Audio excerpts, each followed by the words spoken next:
that the right temperature? Perfect. Betty Ann, a shout out to Betty Ann for making our coffee. Well, my coffee. I don't know where your coffee is, Jake. I've already had a couple cups, so I think I'm good to go. What's up, man? Thanks for coming in. Kevin? Jake Anderson. Hey, Jake, what is your official title here at the I'm coach? the assistant golf professional up at the country club. Very good. Yeah. What a lucky job, actually. Think about where It's not you a are bad day to day. office. You know, in the wintertime, I get a little bit, it's difficult for me because I'm not used to sitting at a desk. You have seasonal depression. I do a little bit. I get it. You know, I'm ready to be outside and I love to teach and interact with people. So I'm ready for the golf season. Well, you did something very cool last week as I ran into you at the VIP section of Stony Brook University where you were putting. That was awesome. Yeah, we had a little booth set up and we were doing some putting competitions and some raffles. And we did that halftime putting contest, which you got to participate in. I participated in that. Pretty cool. It's so funny how nervous you get, right? So, for sure. For those of you that might not have seen it, which is 99.8% of you, three of us putted from half court. I missed by a foot. I was not bad for not putting. I mean, you're also putting on a basketball court. True. Which is a little bit strange. The lines in the. Yeah, true. Yeah, I don't blame you. I probably missed it too. Yeah.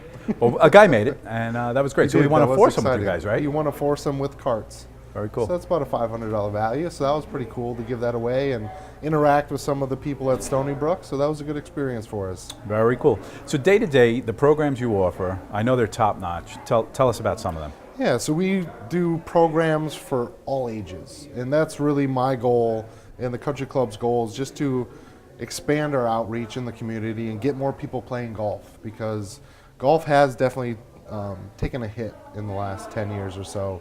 You know, people don't have the money that they used to have to spend recreationally, but the good thing is people still spend that money on kids. You know, want the kids to experience life and have different kind of sports and activities to participate in, and that's really my goal. You know, I grew up in a small town in southern Minnesota, and golf was just a huge part of my life and my family's life that I loved just, you know, exposing the game to as many people as possible. So we have programs for kids starting at 4 years old. I do a 4 to 6 year old program that's really fun at Caroline Field, Joe Orlin Field on Caroline Avenue. We use snag golf, which is plastic clubs, but they're the same weight as a traditional golf club, and we use undersized tennis balls. And then we have these Velcro targets that the kids hit at, so it just makes it more, it makes it easier, it makes it more fun, and it's a good way to get them into the game. And I think the biggest thing that has always stood out to me is Jack Nicklaus, who's, you know, arguably the best golfer of all time, has 22 grandchildren, and I believe 2 of them play golf. That's amazing, but it actually doesn't surprise me. That's an amazing statistic. Yeah. I come from, my grandfather was a world famous saxophonist. I think 2, me being one of them, 2 of his grandchildren played a saxophone. I stopped after high school. Yeah. You know, you wonder about that. Just to get on that for a second, is it just like, as a grandchild, you say, I can never achieve that greatness, so why even try? Subliminally, by the way. Or if you're super competitive, you can go the other way, you know? Yeah. But that's amazing. But what you're trying to do is get them to achieve at an early age so they want to. Yeah, I just want to get them exposed to the game, introduced to the game, because I think that's the biggest reason that we found in the golf industry is if you don't get kids exposed or introduced to a sport, especially like golf, before they're 12 years old, you don't have a chance because they're playing other sports, they have other activities they're doing, and you know, golf is a sport that we're trying to get away from some of the what's the word that I'm looking for? Misconceptions. Okay. Of the country club atmosphere. It can be a little bit stuffy and yes. intimidating. Yes. And especially, like I said, I grew up in a small 9-hole golf course, little farm town. There was none of that there. So I'm in that understanding of what golf can be and should be. It's not just, you know, for people that have a lot of money to spend. Yeah, expendable money. It's really for families, and that's what I grew up with. My brother was a really good golfer. My dad was a club champ at our home course. He was a farmer that became a superintendent at our golf course. So it's really was in my blood, and it was something where I got dropped off at the country club, or not the country club, just the golf course. Sure. And I'd be there all day long. Sure. And it's such a good sport to teach people life lessons. Absolutely. Is golf considered a individual or a team sport, or could it be both? Primarily an individual sport. I find that interesting because I think that I've learned with having 4 kids is that some kids are really good at team sports or participants in being in a team sport, and some kids liken themselves to wanting to be individual. So what comes to mind to me is I had one son who loves skateboarding. Sure. Individual sport. No doubt that it takes skill to do that because my other 3 kids couldn't do it. Yeah. So golf comes to mind as starting as an individual, and then of course if you go into tournaments with a foursome, that becomes a team, right? It is still individual. It a lot still of the is, times, right. because you're playing your ball, it's Your your score. score, and usually, the high school's team is taking 4 out of the top 6 scores. So it really is an individual sport.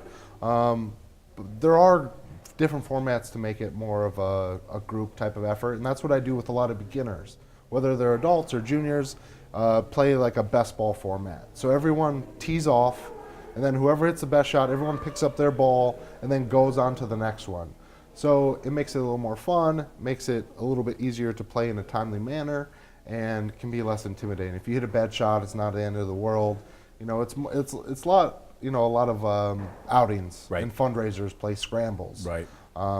So I'm all about it, and I love to play in those formats too, because sometimes I don't want to play that individual sport. I like getting together with some friends and maybe have a different skill ability, and we can play as a team and root for each other. So it's really the format that I introduced to beginners to make it less intimidating and more fun. Well, the other thing we had is worth mentioning is the mini golf putt-putt that the Rotary threw down. I thought, that sort of got me reinterested in the game. I have to tell you, sometimes even as an adult, I feel sort of intimidated. Like, how am I going to go up there? I haven't played golf in many years. How am I going to do this? So let's talk about that. Let's talk about guys my age that want to get reintroduced to it. Are we just going to be like completely embarrassed going up there? Is there a way to integrate back into golf? There definitely is a way, and that's, I think, what a big goal of mine is for adults, is to make it less intimidating, make it a little bit less formal, give you ways to be able to have fun without being extremely skilled at it, because golf is a really difficult game. It really is. But if you have the right mindset, if you have the right direction, you can really enjoy it regardless of what your skill level or your age is. Right. So like beginner classes for me, like our very basic adult beginner program, our first lesson is we go to the country club, we talk about bag drop, we talk about the golf carts, we talk about the pro shop, how to check in, where to go, and just try to get you more comfortable. And then I also talk about, for beginners, there's rules, and for me, there are no rules. Play by your own rules. As long as you're not disrespecting anybody or disrespecting the golf course. Or throwing Happy Gilmore tantrums. Sure, exactly. It's okay. So for a beginner golfer to go to a country club, that's a really nice, challenging country club, it's difficult for them. So for me, I always have beginners start out closer to the hole. Right. It's like bunny sloping skiing, right? Right. You want to start out on a black diamond. Right. So if you're going to start out on a black diamond as a skier, you're going to walk away intimidated, frustrated, and you're never going to want to do it again. Right. So you got to build up your confidence, and that's key for golf. It's key for any sport. So I would start a beginner at maybe 150 yards from the hole. Hit their shot. I want their second shot to have a chance to get on the green, just like I do from 450 yards away. Right. So build your confidence, get some comfort in the game, and then make it more challenging. Absolutely. And more challenging. So I think that's the best way to do it, is understand your limitations, start from a point where you can be successful. Make it achievable. Exactly. So do you have any open houses coming up for people that want to get reintegrated into the game or become members or just see what's up there? Sure. I mean, we give tours anytime. Okay. Our director of golf, Bill McAdon, is fantastic with aligning tours for people to show the facility. We also have tennis up there. We have 8 Hartrue tennis courts. So we have a tennis membership and we have a golf membership. We should mention this is on the Bluff. I mean, you can see all of the Long Island gorgeous. Sound. It's gorgeous. We're talking about the Port Jefferson Country Club. So that's fantastic. Jake, how can people get a hold of you to get reintegrated into golf and or ask questions? Sure. So you can call me at the membership office. The number there is 631-828-5029. If I'm not in the office, leave me a message. You also can reach me via email. That's a great way to get a hold of me. janderson@portjeff.com, and we can talk about getting you involved in some golf programs. Fantastic. 2 more questions. Yes. If I want to go up and try my hand at golf, what should I do? Should I bring my own clubs? Do you have clubs there? What should people know about that? That's a great question. So again, a lot of time beginners, that's another part of the intimidation factor is, well, I don't have clubs. Do I have to buy clubs Right. before I even know if I like it? We provide clubs for all you beginners, go. whether you're a junior or adult.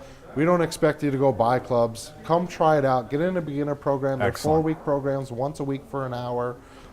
See if you like it, and then if you like it, you can get involved with some really affordable golf clubs. And then if you really get into it, you can buy a better set later. There's no excuse. There really isn't. I'm going to try it. You got to do it. Thank you. Thanks for your time today. My pleasure. Thank you. Appreciate it.